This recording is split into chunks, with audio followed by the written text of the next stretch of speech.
This is similar to what people do in the movie Inception. It is a skill that can quickly be learned by anyone. Some of the world's greatest talents, though experts and highly accredited for what they produce, have been inspired by the products of their ability to control their dreams.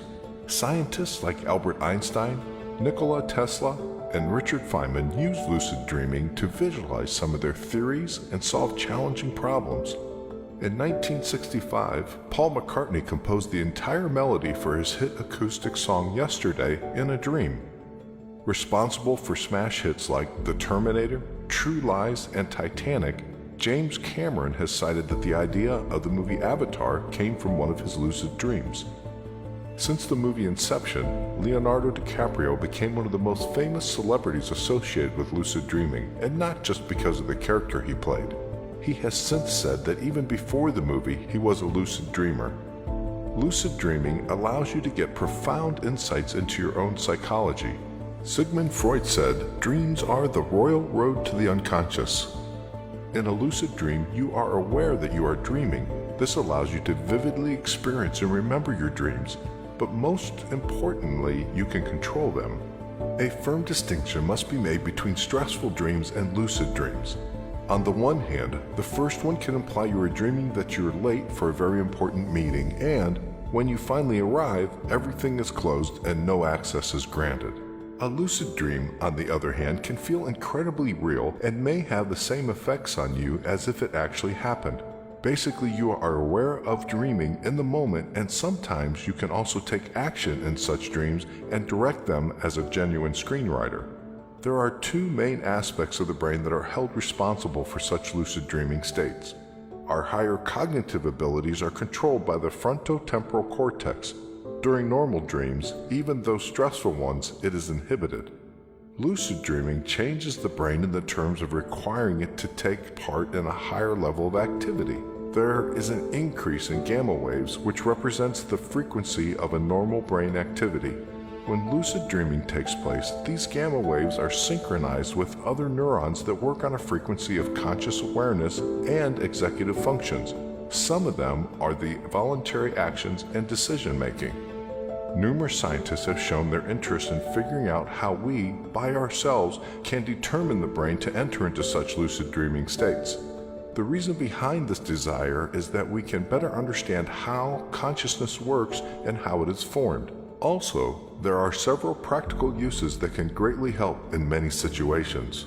Consider lucid dreaming therapy that it is thought to hold a lot of potential in treating people with PTSD, post-traumatic stress syndrome, and those that deal with chronic nightmares. When someone's sleep is highly influenced by PTSD, this generally manifests in a recurrent nightmares that focuses on a single traumatic event.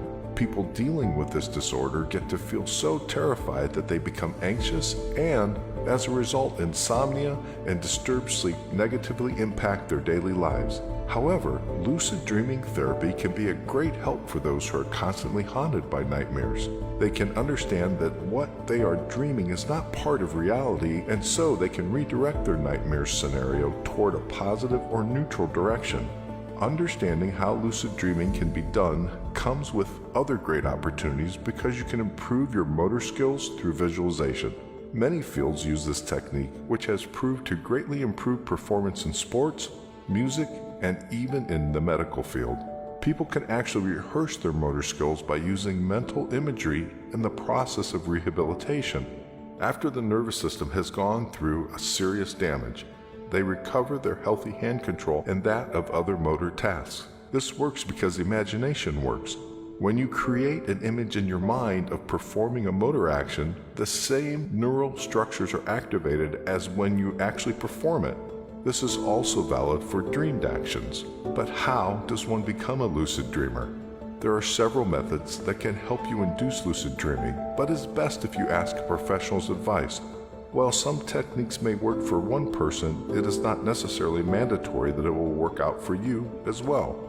However, there is a series of things you can do on your own, and these methods have a high potential of helping you integrate lucid dreaming in your life for your best interest. Numerous approaches have been tried for inducing lucid dreaming, but the most effective of them all, it seems, was the use of cognitive techniques. These have to be performed during the day or while falling asleep. Australian researchers were able to conclude that the winning combination of such techniques is the one between reality testing, mnemonic induction lucid dreaming, MILD, and wake back to bed, WBTB. It appeared that the 169 participants in the study they carried out reported the most successful rate of inducing lucid dreaming with these three techniques. The reality testing method is best exemplified in a popular movie, Inception. Through this technique, you have to habitually ask your waking self if you are dreaming or not, and to actually take an action that helps you figure this out. In the movie, we can notice a reference to this method that has a spinning top. Normally, this would eventually stop rotating, but it goes on in a continuous flow when dreaming. If you feel that this spinning top is not the best option for you, you can always try to breathe while holding your nose. As you repeatedly check yourself during the day, you are more likely to perform the same testing while you're dreaming. This will result in you becoming a lucid dreamer in a world where you can even inhale and exhale through your blocked nostrils. The MILD, mnemonic induction lucid dream technique, represents a process through which you are asked to rehearse a dream and visualize that it turns into a lucid state. In the same time, you have to repeat a mantra to express the same intention, such as, "Anytime I dream, I want to be aware that I am dreaming."